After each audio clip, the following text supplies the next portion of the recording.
मैं डॉक्टर लक्ष्मी नारायण, प्रवक्ता इतिहास, राजकीय मॉडल संस्कृति वरिष्ठ माध्यमिक विद्यालय ततारपुर इसमुरार रेवाड़ी हरियाणा, आप सभी विद्यार्थियों का इस व्याख्यान में स्वागत करता हूं।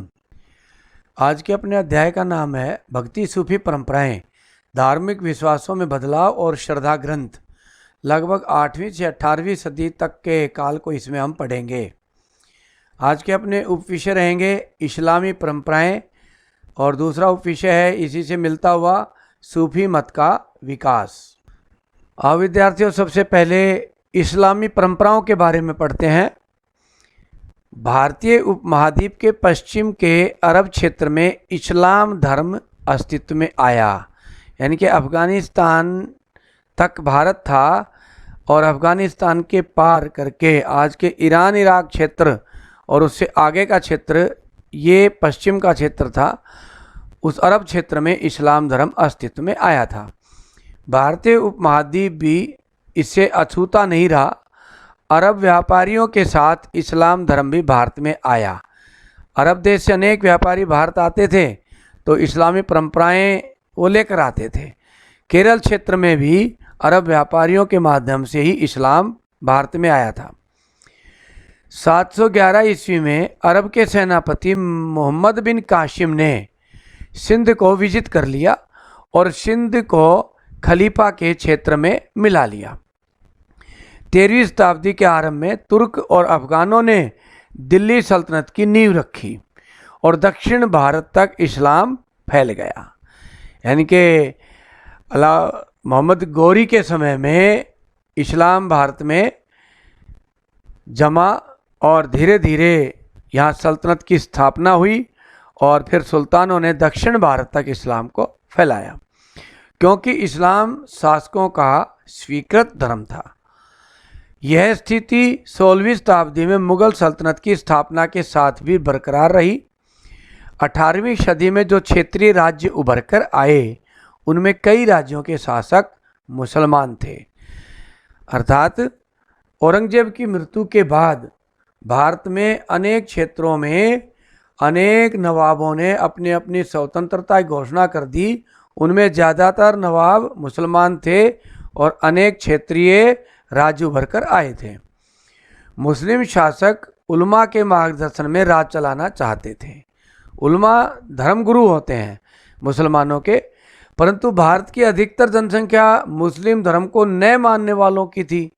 इसलिए मुस्लिम शासकों ने भारत में राज्य के मुस्लिम तरीकों के साथ साथ यहाँ की गैर मुस्लिम जनता के साथ कुछ अलग तरीके भी अपनाए। मुस्लिम शासकों द्वारा शासन करने के तरीके क्या थे? हमने अभी पढ़ा कि यहाँ अधिकतर जनसंख्या गैर मुस्लिम भी थी और राजा यहाँ के मुसलमान हो गए थे और मुसलमान शासक इस्लामी तौर तरीकों से राज करना चाहते थे। फिर भी वो यहाँ की गैर इस्लामी जनसंख्या के साथ भी समन्वय बनाने का प्रयास करते थे। मुस्लिम तरीके कौन से थे जिनके माध्यम से वो राज करना चाहते थे? जो राज में उनके सहयोगी थे, एक था उलेमा वर्ग। उलेमा वर्ग राजा की सहायता करता था मुस्लिम तौर तरीकों से राज चलाने में। उलेमा शब्द कहाँ से आया? उलेमा शब्द इल्म से निकला है, जिसका अर्थ होता है ज्ञान। ये उलेमा मुस्लिम धर्म के कानूनों का ज्ञान रखते थे, इसलिए इनको उलेमा कहा गया। और मुस्लिम कानूनों को क्या कहा जाता था? शरिया। तो शरिया क्या था? मुस्लिम कानूनों को शरिया कहा जाता है। इस शरिया का निर्माण मुसलमानों की पवित्र पुस्तक कुरान शरीफ और हदीस से हुआ है। यानी कि कानून कैसे बने? कुरान शरीफ और हदीस। कुरान शरीफ में क्या क्या लिखा है वो बातें और हदीस में लिखी है। हदीस क्या होती है? हदीस मोहम्मद साहब के क्रियाकलाप और उनके समय की परंपराएं हैं जो वे स्वयं अपनाते थे। इसे सुन्ना भी कहा गया है। कियास व इजमा को भी शरिया का स्रोत माना गया है। यानी कि तीसरी बात और आ गई। पहली तो हमने पढ़ी कुरान शरीफ और हदीस, तीसरा नियम क्या था? कियास और इजमा। कई बार कुरान शरीफ में और हदीस में वो बातें नहीं आती, कोई ऐसी परिस्थिति आ जाती है कि अब निर्णय हम क्या लें, तो दो बातें और आती हैं, कियास और इजमा। तो कियास क्या होता है? कियास वह होता है जो समय और स्थिति के अनुसार तर्क पर हो, यानी कि जिस समय वो समस्या है उस समय वो समस्या कैसे ठीक हो सकती है, इस बात को विचार विमर्श करके तर्क पर सोचते थे और फिर निर्णय लेते थे। दूसरा क्या था कि मुस्लिम समुदाय की सहमति क्या है, क्या चाहती है, उसको इजमा कहा गया कि मुस्लिम समुदाय ऐसे चाहता है, ऐसे ही राजा करना चाहिए। तो मुस्लिम समुदाय की जो इच्छा होती थी, सहमति होती थी, उसको क्या कहा गया? इजमा। तो इस तरह से तीन स्रोत शरिया के हैं, कुरान शरीफ, हदीस, कियास और इजमा। जिम्मी एक शब्द आता है, गैर मुसलमानों को जिम्मी कहा जाता है, यानी कि हिंदू, सिख, ईसाई, पारसी, यहूदी, ये सब क्या कहलाते हैं? जिम्मी। जिम्मी शब्द अरबी के शब्द जिम्मा से बना है। और जिम्मा किससे बना है? जिम्मेदारी से। मुसलमानों के राज में अन्य धर्म वालों के संरक्षण की जिम्मेदारी भी किस पर आ जाती थी? मुस्लिम शासक पर। इसलिए मुस्लिम शासक पर जिम्मेदारी थी और इनकी जिम्मेदारी उठाता था, तो इसलिए मुस्लिम जनता इनको जिम्मी कहती थी। एक जजिया शब्द भी आता है। ये जजिया क्या था? जजिया एक प्रकार का कर था जो जिम्मियों अर्थात गैर मुसलमानों पर लगता था। हिंदुओं पर, ईसाइयों पर, पारसियों पर, यहूदियों पर, उन पर ये कर लगता था। मुस्लिम शासक गैर मुसलमानों को अपने राज्य में संरक्षण देने के नाम का टैक्स लेते थे, ये कि तुम्हारी जिम्मेदारी हम संभालते हैं, राज्य में तुम्हें हम सुरक्षित रख रहे हैं, इसलिए इसका टैक्स दो। और उस टैक्स को क्या कहा गया? जजिया। तो इस तरह से मुस्लिम शासक मुस्लिम तरीकों से राज करना चाहते थे। और वो तरीके कौन कौन से थे? उलेमा वर्ग, शरिया, जिम्मी और जजिया। इनके माध्यम से राजा या सुल्तान या मुस्लिम शासकों ने, सम्राटों ने भारत पर राज किया। विद्यार्थियों, अब इस्लाम की लोक प्रचलित शिक्षाएं जानते हैं। पिछली कक्षा में हमने इस्लाम को विस्तार से पढ़ा, उसकी शिक्षाओं को विस्तार से पढ़ा, मोहम्मद साहब को विस्तार से पढ़ा, परंतु यहाँ लोक प्रचलित शिक्षाएं देखेंगे। भारत में अनेक लोगों ने इस्लाम अपनाया। सबसे अधिक इस्लाम का प्रसार तलवार के बल पर हुआ भारत में। बहुत से हथकरघा व शिल्पकारों ने भी इस्लाम अपना लिया, क्योंकि उनके माल की खपत राजा और अधिकारियों के माध्यम से बनी रहे।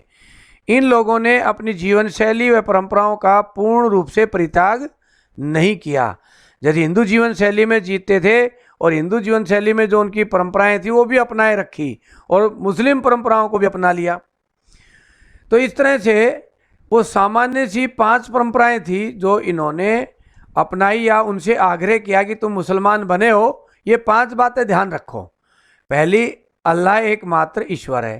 तो हिंदू धर्म में भी एक भगवान का, एक प्रभु का स्मरण करो, तो ये कठिनाई नहीं थी। पैगंबर मोहम्मद उसका दूत है, यानी कि इस धर्म को चलाने वाले पैगंबर मोहम्मद हैं, वो ईश्वर के दूत थे। दिन में 5 बार नमाज पढ़नी चाहिए। ये जो धर्म परिवर्तित लोग थे इनसे आग्रह किया जाता था, परंतु ऐसा सामान्यतः नहीं था कि दिन में सभी 5 बार नमाज पढ़ते हों, ऐसा देखने में उस समय नहीं आता। खैरात व जक़ात बांटनी चाहिए, यानी कि दान दक्षिणा देते रहना चाहिए, ये हिंदू धर्म की परंपरा थी।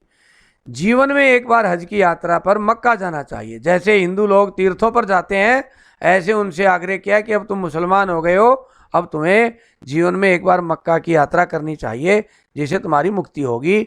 ऐसा भारत का मुसलमान मानने लगा। नई भाषा व परंपराओं का विकास भी हुआ। जब धर्म बदल लिया, हिंदू धर्म से मुसलमान हो गए या अन्य धर्म से मुसलमान हो गए, तो अपनी परंपराएं भी अपनाए रखी और वो परंपराएं भी अपनाए रखी। तो नई भाषा का विकास, नए लोकाचारों का विकास, नई मान्यताओं का विकास बना। इस कारण से हमें अनेक विभिन्नताएं भी देखने को मिलती हैं। जैसे उदाहरण पे देखते हैं ख्वाजा इस्माइली, इन्होंने शिया धर्म अपनाया। मुसलमानों में दो वर्ग होते हैं, शिया और सुन्नी। तो ख्वाजा इस्माइली शिया थे। इन्होंने कुरान की अभिव्यक्ति के लिए देसी साहित्यिक विधा का सहारा लिया, यानी कि कुरान में जो बातें कही गई हैं उनका संबंध अपने लोकल प्रचलित धारणाओं से जोड़ा।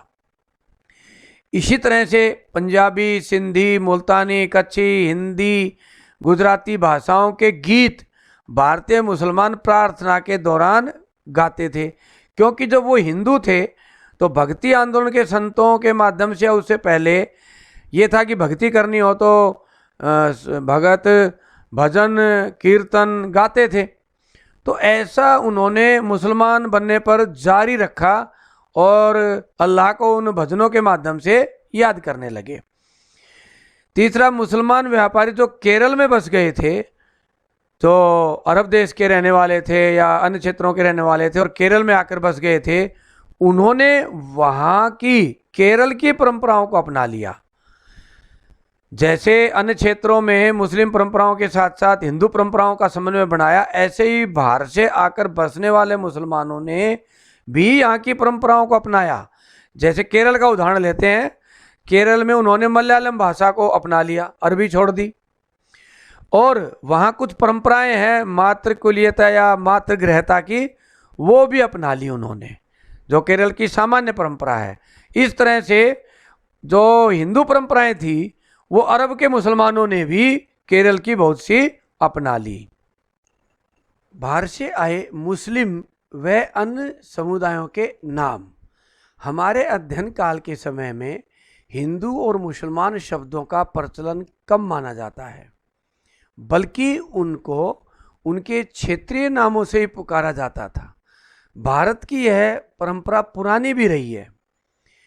क्षेत्र के अनुसार नाम रखने की परंपरा भारत में पुरानी रही है। जैसे पंजाब में भौगोलिक स्थिति के आधार पर नाम रखा गया।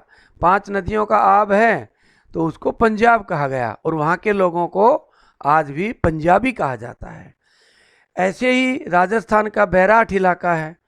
ऐसे ही हरियाणा के दिल्ली से 100 किलोमीटर दूर दक्षिण में मेवात इलाका है। आज मेव शब्द एक मुस्लिम जाति के लिए प्रयोग होता है वहाँ पर, परंतु विद्यार्थियों आरंभ में उस क्षेत्र का नाम मेवात था। उस क्षेत्र में रहने वाले प्रत्येक व्यक्ति को मेव कहा जाता था। तो ऐसे क्षेत्र की भौगोलिक स्थिति, वहाँ की परंपराएं, वहाँ के लोगों के गुण और हुनर के आधार पर उस क्षेत्र का नाम दे दिया जाता था। क्षेत्रों के नाम हम जाति के आधार पर नहीं पाते। इसी तरह से हिंदू और मुसलमान शब्द प्रचलन में नहीं थे, वो जिस क्षेत्र से आए थे उसी आधार पर उनको नाम दे दिया गया। जैसे तुर्की मुसलमानों को तुर्क कहा गया क्योंकि वो तुर्की क्षेत्र से आए थे, यहाँ उनको तुर्क बोलते थे।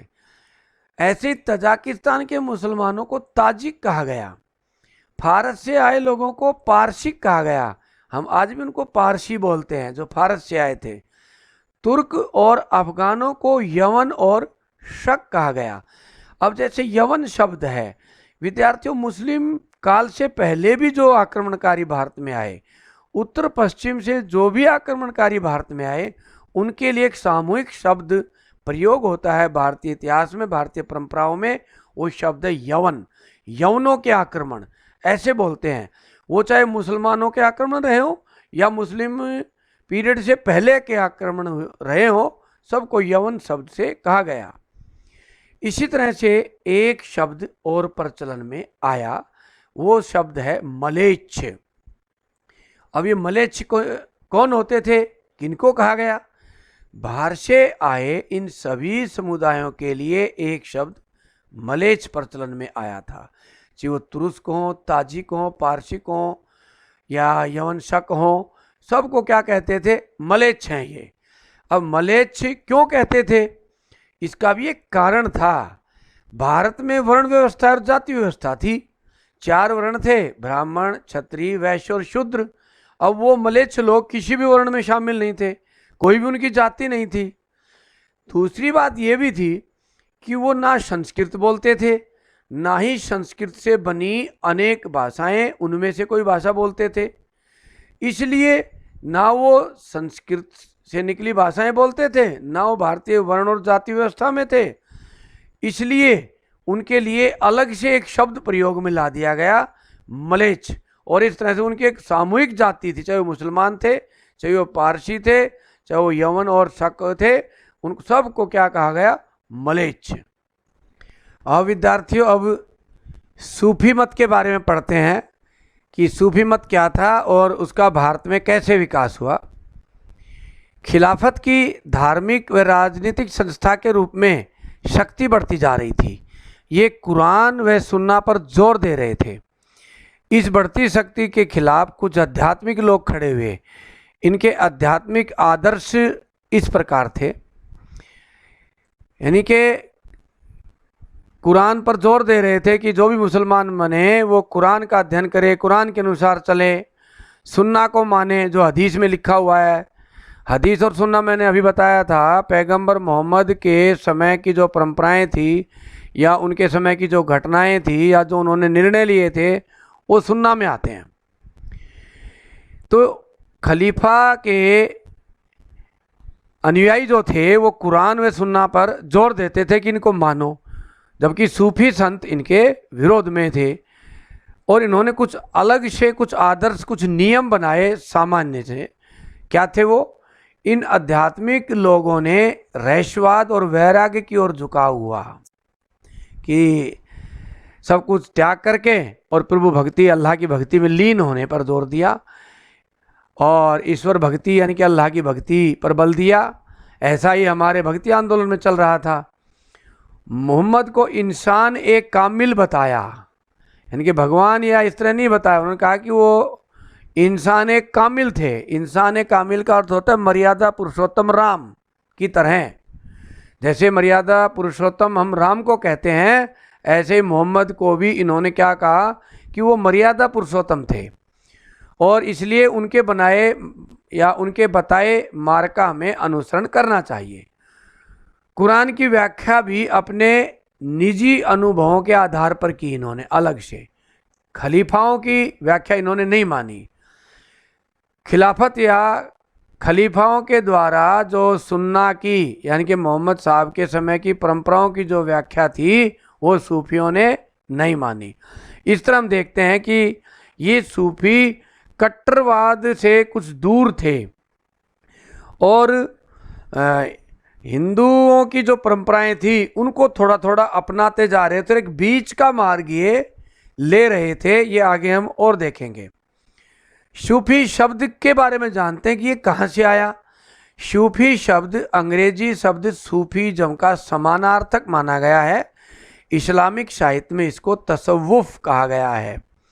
कुछ विद्वान कहते हैं कि यह शब्द सूफ से निकला है, जिसका अर्थ होता है ऊन, अर्थात जो ऊन के खुरदरे कपड़े पहनते थे उन्हें सूफी कहा गया, यानी कि ये लोग ऊन के कपड़े पहनते थे। कुछ विद्वान सफ़ा से उसकी उत्पत्ति मानते हैं, जिसका अर्थ होता है साफ, सीधा, अच्छे आचरण वाला, अच्छे जीवन जीने वाला। कुछ विद्वान सोफिया अर्थात शुद्ध आचरण से भी इसका संबंध जोड़ते हैं। सफ़ा और सोफिया एक ही शब्द हैं। यह भी संभव है कि यह शब्द सफ़ा से निकला है। ये सफ़ा क्या था? पैगंबर मोहम्मद के निवास स्थान पर जो मस्जिद थी उसके बाहर एक चबूतरा था, जिस पर अनुयायियों की मंडली धर्म के बारे में जानने के लिए रोज इकट्ठी होती थी। उस चबूतरे को सफ़ा कहते थे। तो इस तरह से अनेक व्याख्याएं सूफी शब्द की हमने की है कि सूफी शब्द की उत्पत्ति कैसे हुई, तो इनको सूफी क्यों कहा गया, तो ये हमने 5 कारणों से जाना। सिलसिला और खानकाह क्या होते थे? सूफी संतों के विचारों को फैलाने में खानकाह और सिलसिले का विशेष योगदान था। तो पहले जानते हैं सिलसिला क्या होता था। सिलसिला का शाब्दिक अर्थ होता है जंजीर। ये जंजीर क्या थी? जो शेख और मुरीद के बीच एक निरंतर रिश्ते की द्योतक थी। इस जंजीर में पहली कड़ी पैगंबर मोहम्मद से जुड़ी मानी गई, दूसरी कड़ी शेख जिसको मुर्शीद अथवा गुरु कहा गया से जुड़ी थी, और तीसरी कड़ी मुरीद से जुड़ी थी। यानी कि अल्लाह और शिष्य के बीच में गुरु आ गया, मुरीद आ गया। जैसा कि कबीर जी ने भी कहा था कि गुरु गोविंद का दाऊ खड़े काके लागू, पाए बलिहारी गुरु आपनो जिन गोविंदियो बताए। तो इस तरह से गोविंद और शिष्य के बीच में कबीर जी गुरु की महिमा का वर्णन करते हैं। ऐसे ही सूफियों में भी शेख को गुरु माना गया, और अल्लाह और मुरीद के बीच में यानी कि शिष्य के बीच में कौन था? मुर्शीद शेख। मोहम्मद की आध्यात्मिक शक्ति व आशीर्वाद इस कड़ी से मुरीद तक पहुंचा था। यानी कि मुरीद तक कैसे पहुंचता था? गुरु के माध्यम से, शेख के माध्यम से अल्लाह का आशीर्वाद पहुंचता था। मुरीद को दीक्षा लेते समय निष्ठा का वचन देना पड़ता था। और कैसे वचन देता था? अपना सिर मुंडवाकर थेंगड़ी लगे वस्त्र, यानी कि कटे फटे वस्त्रों पर थेगड़ी लगी होती थी, वो पहनने होते थे। सिलसिले का नाम कैसे होता था? नामकरण कैसे होता था? जो सिलसिला शुरू करता था उसी के नाम पर पड़ता था। जैसे कादरी सिलसिले का नाम शेख अब्दुल कादिर जिलानी के नाम से पड़ा। वहीं कुछ सिलसिलों का नामकरण उनके जन्म स्थान के नाम से भी जाना गया है। जैसे चिश्ती सिलसिले का नाम अफगानिस्तान के शहर चिश्ती पर पड़ा। अफगानिस्तान में एक शहर है चिश्ती, उसके ऊपर चिश्ती सिलसिले का नाम पड़ गया। तो इस तरह से सिलसिला चलाने वाले के नाम पर भी नाम पड़ सकता था सिलसिले का, या वो सिलसिला चलाने वाला कहाँ से आया है उसके शहर के नाम पर भी सिलसिले का नाम रख दिया जाता था। जैसे कि चिश्ती सिलसिले का नाम है। सूफी विचारधारा अनेक भागों में बटी हुई थी, जिससे सूफी संतों की जो विचारधारा थी वह उसका सिलसिला कहलाती थी। जो विचारधारा जिस सूफी संत की थी वही उसकी विचारधारा जो थी वही सिलसिला कहलाती थी। जैसे इसहाक शामी चिश्ती का चिश्ती सिलसिला, यानी कि चिश्ती सिलसिले के जनक कौन थे? इसहाक शामी चिश्ती। अब्दुल कादिर जिलानी का कादरी सिलसिला, बहाउद्दीन नक्शबंद का नक्शबंदी सिलसिला आदि। इस तरह से विचारधारा को सिलसिला कहा गया, और जो विचारधारा जो सूफी संत चलाता था वो सिलसिला कहलाती थी, और वो उसी के नाम पर उस सिलसिले का नाम रख दिया जाता था। अब जानते हैं खानकाह। खानकाह क्या होती थी? खानकाह सूफी सिलसिले में शेख या संत फकीर का निवास होता था। यहाँ शेख के अनुयायी इनसे आध्यात्मिक ज्ञान, शक्ति और आशीर्वाद लेने आते थे। और अच्छी तरह समझते हैं, जैसे हिंदू संतों का आश्रम या डेरा होता है और वहाँ अनेक शिष्य ज्ञान, शक्ति और आशीर्वाद लेने जाते हैं, ऐसे ही खानकाह थी। यानी कि विद्यार्थियों, आश्रम को ही खानकाह कहते थे। दरगाह क्या होती थी? जब शेख का देहांत हो जाता था तो उसी की खानकाह में उसकी मजार बना दी जाती थी, जो दरगाह कहलाती थी। उसके शिष्य दरगाह पर जियारत करने आते थे। जियारत होता है विद्यार्थियों दर्शन करने जाना। जियारत विशेष अवसरों से जुड़ गया, जैसे जिस दिन उस शेख का देहांत हुआ हो तो उसकी बरसी पर जाना, जिसे उर्स भी कहा गया। ऐसा माना जाने लगा कि यह पवित्र समय है, क्योंकि इस दौरान पीर की आत्मा का ईश्वर से मिलन हुआ है। यानी कि उस मास में उर्स का मास कहा गया, और उस मास में जियारत करना यानी कि दर्शन के लिए जाना, और उस दरगाह पर जाकर के बरकत मांगना यानी कि आशीर्वाद लेना और करामात की आशा करना। इस तरह से दरगाह पर लोग जाते थे और दरगाह के प्रति उनका समर्पण बना रहता था। खानकाह से बाहर भी कुछ सूफी विचार सक्रिय थे। कुछ रहस्यवादियों ने सूफी सिद्धांतों की मौलिक व्याख्या के आधार पर नवीन आंदोलन की नींव रखी।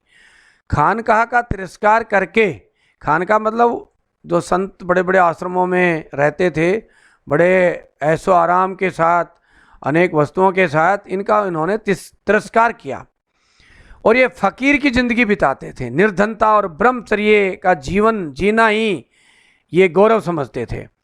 इन्हें विभिन्न नामों से जाना जाता था, जैसे कलंदर, मदारी, मलंग, हैदरी इत्यादि।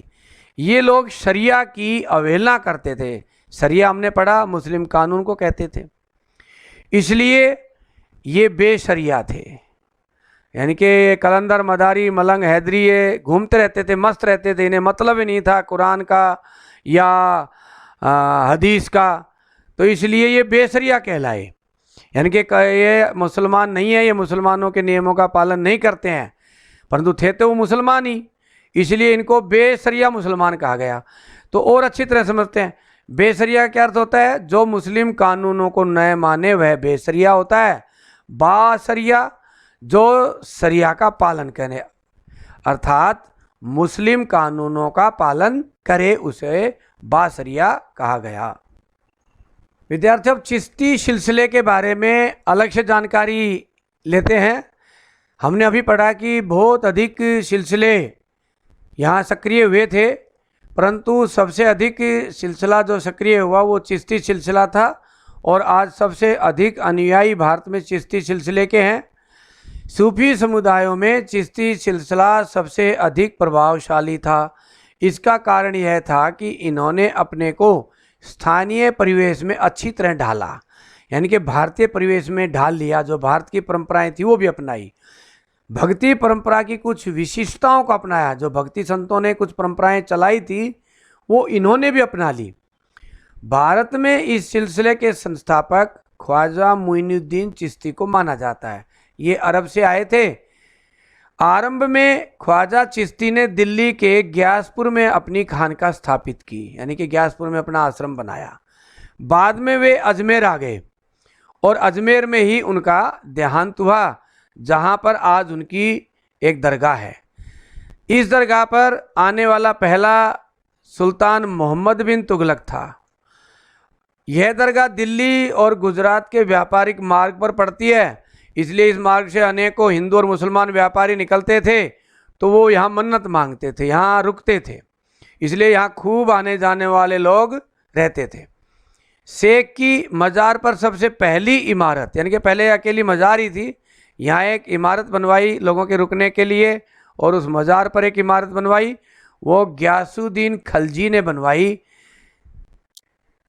अकबर यहाँ 14 बार आया था, चाहे विजय प्राप्त की हो, चाहे कोई पुत्र प्राप्त हुआ हो, तो यहाँ जियारत करने आता था, और इस तरह से अकबर यहाँ कहते हैं 14 बार आया। 1568 ईस्वी में अकबर ने एक विशाल देग यहाँ पर रखवाई, यानी कि देग मीन देगची, जिसमें बहुत घना भोजन एक साथ बन जाता है। दरगाह के अंदर अकबर ने एक मस्जिद भी बनवाई जो आज भी स्थित है। शाहजहां की पुत्री जहां आरा ने भी 1643 ईस्वी में यहाँ की यात्रा की थी। तो इस तरह से व्यापारी और राजा महाराजा भी यहाँ मत्था टेकने आते थे। यहाँ आज भी हिंदू अधिक की मात्रा में जाते हैं। वो हिंदू परंपराओं से आज भी दरगाह की पूजा करते हैं। ये विद्यार्थियों शेख मुइनुद्दीन चिश्ती की दरगाह है अजमेर में। दरगाह का मुख्य द्वार देखिए नीचे, ये तो ऊपर का है, थोड़ा नीचे आइए और देखिए दरगाह के अंदर घुसते हैं ऐसे। ये दरगाह का दरवाज़ा है। ये आसपास दुकानें लगी हैं दरगाह के। ये दाईं तरफ अकबर की देग, ये नीचे देखिए ये व्यक्ति बैठा है, इसने देग पर अपनी कोहनी टिकाई हुई है। ये देग है बहुत बड़ी, ध्यान से देखिए। तो ये देग रखी हुई है वहाँ। एक देग और भी है वहाँ पर इतनी बड़ी, जो बाद में अकबर के पुत्र जहांगीर ने रखवाई थी। सूफी उपासना पद्धति कैसी थी, यानी कि सूफी लोग कैसे उपासना करते हैं। दरगाह पर लोग बरकत की कामना करते हैं, यानी कि वहाँ आशीर्वाद लेने जाते हैं। आज भी 5 महान चिश्ती संतों की दरगाह पर ये लोग जियारत करने जाते हैं। तो जियारत करना एक उपासना पद्धति है। अजमेर की दरगाह को गरीब नवाज की दरगाह कहा गया है। इस दरगाह की जियारत करना एक उपासना का तरीका हो गया। इसके अलावा और क्या था, चद्दर चढ़ाना उस दरगाह पर, उस मज़ार पर दीपक जलाना, वहाँ संगीत बजाना, कव्वाली गाना, नाचना आदि तरीके सूफियों ने उपासना के लिए अपनाए। सूफी संत जिक्र व समाप जो एक आध्यात्मिक संगीत की महफिल होती थी के द्वारा भी ईश्वर की उपासना करते थे। अर्थात शाम को या रात्रि को कहीं इकट्ठे होते, वहाँ खूब गायन होता, नाचते और प्रभु का नाम लेते। एक अलग से एक चर्चा और आती है नासरुद्दीन चिरागे देहलवी की। शेख कुली खान लिखता है, नासरुद्दीन चिरागे देहलवी के पास रविवार को भीड़ लगती थी। वे पुराने रोगों को ठीक करते थे। वे हौज के पास, यानी कि दिल्ली में एक जगह है हौज खास, वहाँ तंबू गाड़कर कई दिनों तक रहते थे। हिंदू व मुस्लिम एक भावना से शाम तक पेड़ के नीचे अपना समय खुशी खुशी बिताते थे। सूफी परंपरा व भाषा। सूफी संतों ने भारतीय स्थानीय भाषाओं में अपने विचारों का प्रचार किया। चिश्ती सिलसिले की भाषा तो हिंदवी ही थी। हमने देखे कि सबसे अधिक मात्रा में भारतीय रीति रिवाज और भक्ति संतों के रीति रिवाजों को चिश्ती सिलसिले ने अपनाया। बाबा फरीद, जिनकी काव्य रचनाओं को गुरु ग्रंथ साहिब में संकलित किया गया है, वे स्थानीय भाषा में ही थी वहाँ की, इसलिए उसको संकलित किया गया। सूफियों ने आस्था व प्रेम को कविताओं के माध्यम से प्रकट किया। प्रेम को लेकर मलिक मोहम्मद जायसी ने राणा रतन सेन व पद्मनी के बीच प्रेम प्रसंग पर आधारित ग्रंथ लिखा पद्मावत।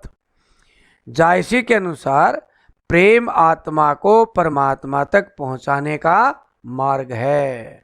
इस तरह से सूफी संतों ने और इन सिलसिलों ने भारतीय क्षेत्रीय भाषाओं को अपनाया, क्षेत्रीय रीति रिवाजों को अपनाया और इस तरह से भारतीय परंपराओं को अपना करके, हिंदू कुछ परंपराओं को अपना करके और हिंदुओं को अपनी तरफ आकर्षित किया, जो धीरे धीरे मुस्लिम धर्म में परिवर्तित होते चले गए।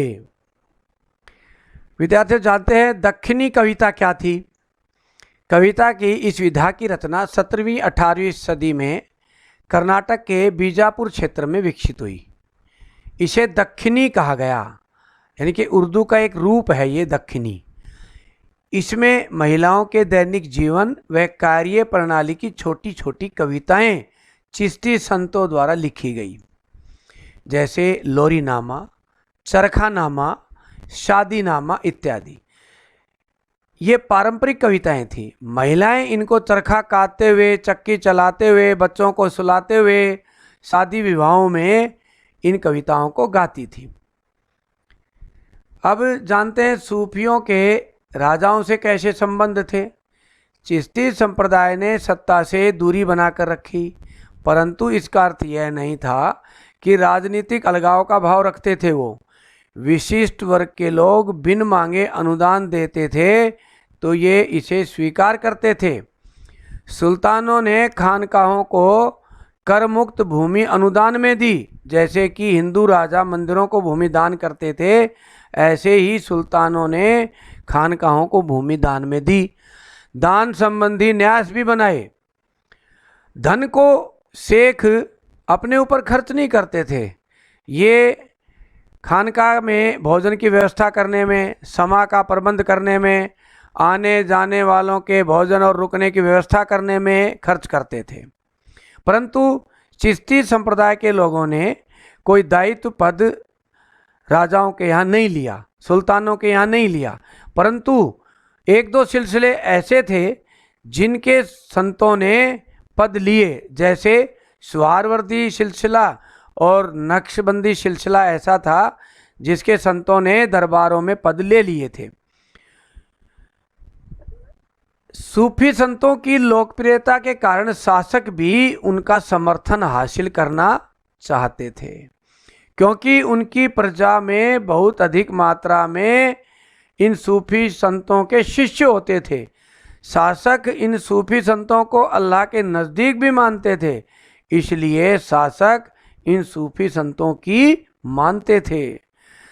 एक बार कहते हैं कि सुल्तानों ने जब जब शरिया लागू करना चाहा तो सूफियों के प्रभाव के कारण भारत में शरिया लागू नहीं कर पाए, अर्थात वो मुस्लिम कानूनों के आधार पर भारत में राज करना चाहते थे, परंतु सूफी संतों ने उन्हें रोक दिया।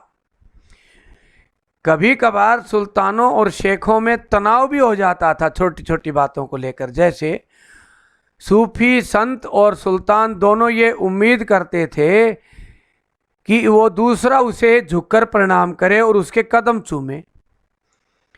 अब कौन बड़ा ये कैसे तय करते थे? तो सुल्तानों से बड़ा अपने शेख संत को दिखाने के लिए, ऊंचा दिखाने के लिए उनके शिष्य क्या करते थे? उनको बड़ी बड़ी आडंबरपूर्ण पदवियां दे देते थे। जैसे निजामुद्दीन औलिया को उसके शिष्यों ने क्या पदवी दी? सुल्तान उल मशेख, अर्थात शेखों में सुल्तान। इस तरह से ये राजा को संदेश देते थे इस तरह से कि ये शेखों के भी सुल्तान हैं, इसलिए ये बड़े हैं आपसे, आप इनके चरण छुएं। तो इस तरह से सूफी संत और सुल्तान एक दूसरे को बड़ा दिखाने के लिए तनाव में आ जाते थे।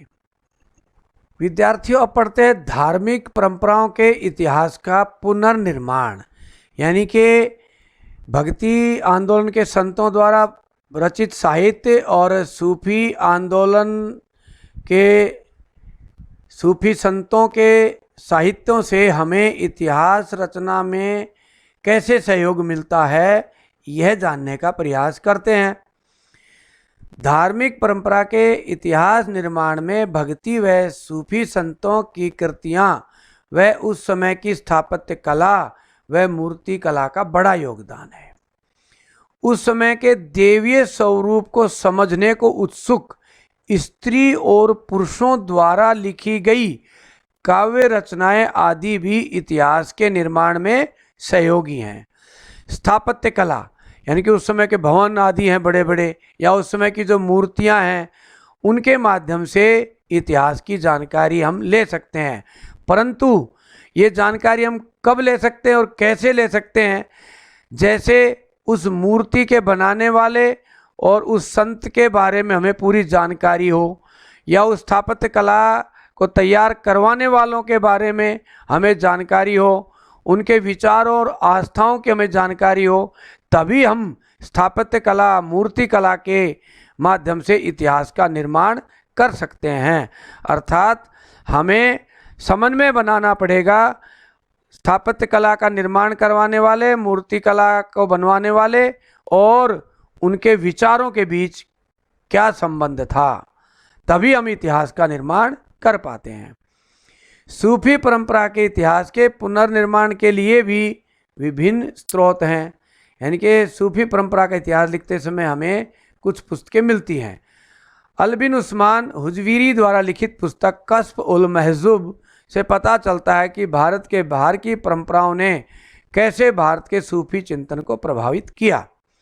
फारसी कवि अमीर हसन सिजजी देहलवी द्वारा संकलित पुस्तक फवाइद अल फुआद उपदेशात्मक पुस्तक है, जिसमें दक्षिण भारत तक का वर्णन हमें मिलता है।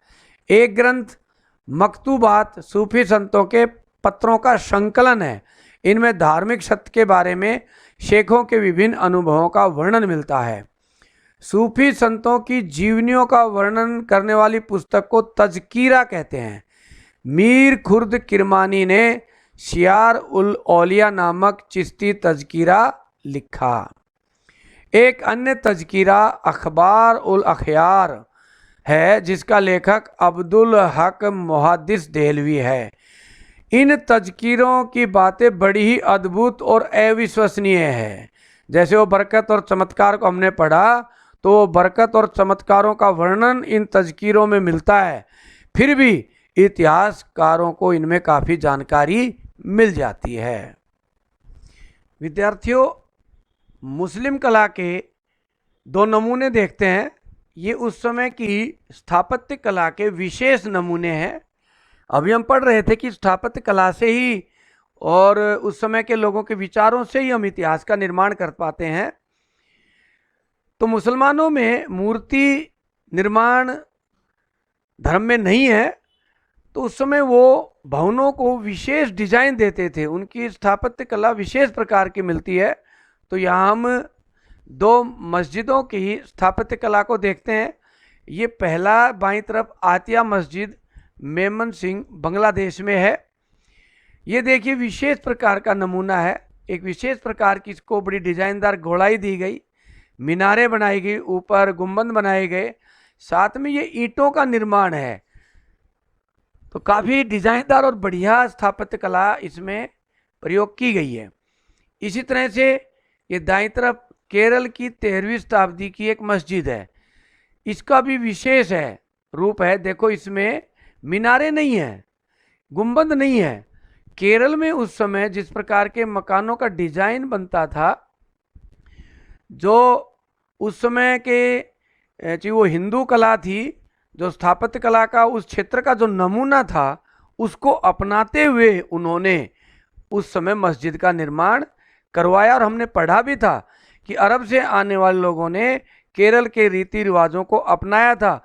ऐसे ही केरल क्षेत्र की स्थापत्य कला को भी अपना करके उन्होंने निर्माण कार्य करवाया। तो इस तरह हमने ये स्थापत्य कला के विशेष दो नमूने विद्यार्थियों देखे। इसी के साथ हमारा ये व्याख्यान यहाँ समाप्त होता है। अब विद्यार्थियों, अभ्यास के प्रश्न जो इस व्याख्यान से संबंधित हैं, और इन प्रश्नों का उत्तर आप इस व्याख्यान से ही लिख सकते हैं। निम्नलिखित शब्दों की व्याख्या करें। उलेमा, शरिया, हदीस, सुन्ना, क्यास, इजमा, जिम्मी, जजिया। इस्लाम की 5 प्रमुख शिक्षाएं लिखें। बाहर से आए मुस्लिम व अन्य समुदायों के नाम लिखिए।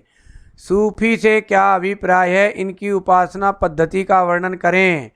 सिलसिला क्या होता है, खानका और दरगाह का वर्णन करें। चिश्ती सिलसिले का वर्णन करें। इसके अलावा आपने एक निबंधात्मक प्रश्न लिखना है। सूफी आंदोलन का विस्तार से वर्णन करें।